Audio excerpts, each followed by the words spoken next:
Home builders will lie to you, and today I'm going to be pointing out some of the most common mistakes and red flags to look out for when you are purchasing a home.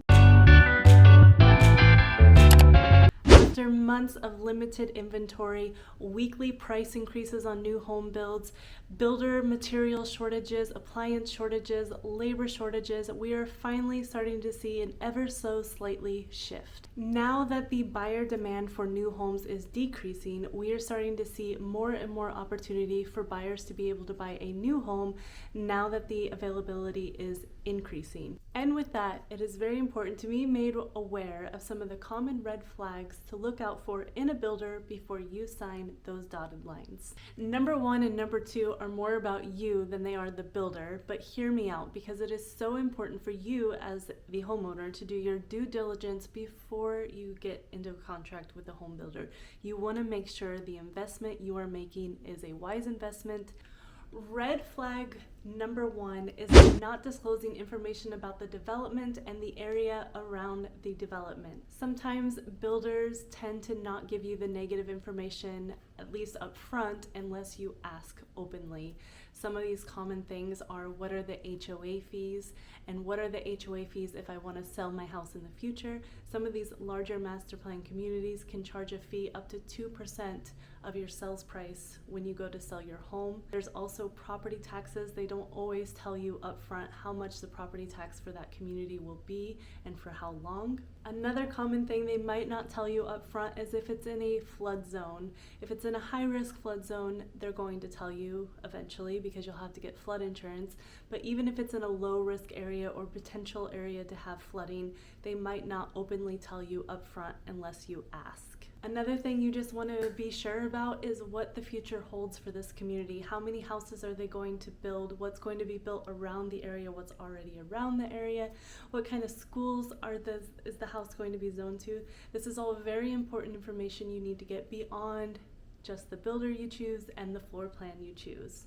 Red flag number 2, at least for you as a buyer, is not doing research on the builder before you sign a contract with them. You need to find out what others are saying about a builder before you go into contract with them. You can check online Google reviews.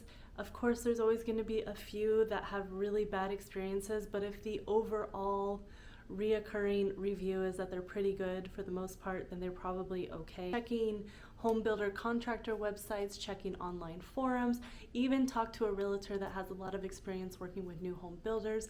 They will be able to tell you if a new home builder is reputable or not, or their personal client experiences with specific builders. Red flag number 3 is that they are unable to show you finished products. It is so important before you go into contract, once you find a builder that you like, is to ask if you can go see a few homes that are completed or almost completed so that you can have a good idea of what the finished product looks like. This is going to give you opportunity to see the house bare, to see how the walls look, how the painting looks, the tiles, and just the overall craftsmanship of a new build once all the bells and whistles of the model home are taken away from the equation. If you still like the house and you still think it is good quality, then it is a good sign that this is a good builder. Red flag number 4 is they don't encourage you to use a realtor or have representation for yourself. It is important to remember that the builder works for the builder, the sales agent works for the builder, and usually the builder's lender works for the builder. There is nobody in that equation that is representing you. And when they encourage you or tell you that you can't use a realtor, to me that is a red flag. Oftentimes a realtor can negotiate for you, they can read over the contract, they're often very familiar with these things and they can make sure that your best interests are being protected. And red flag number 5 is if they put in the contract that you cannot have an outside inspection on the new home construction process. The best way to see if a builder is cutting corners on your new home is to have a new construction inspection. This is done in phases. They usually come out at the foundation and then pre-drywall and then the final inspection. And this allows for you to see and make sure that everything is being built to code and as promised before it is completely covered up. So if they are telling you that you cannot do this, then to me that is a red flag. If you are interested in learning more about the new home construction process, make sure to check out my playlist, New Home Construction.